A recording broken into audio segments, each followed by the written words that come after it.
Само мога да ви кажа, че наскоро имах гадже 54 годишна и много ме яд, че не аз замених за 3 гаджета по 16 години.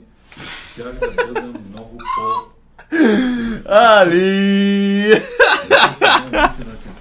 Чай, чуем тейк се пак. По 16 години. Yeah.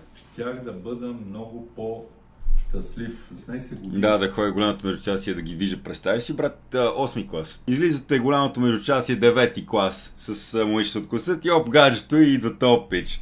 И почва да й бърка в устата с език, брат. Могла да иска от мен. Стига. Вие какво предпочитате? Да имате 3 гаджета по 16 години или едно на 54 години? Значи, на едно гаджета, т.е. на едно гаджета... Прав е, стига! О, ужас.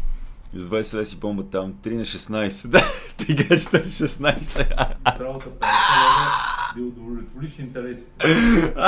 Той просто финансово са му по-изгодни. Дайте го Ангел Николов. Задържан преди 10 дни за засилване на клиентка.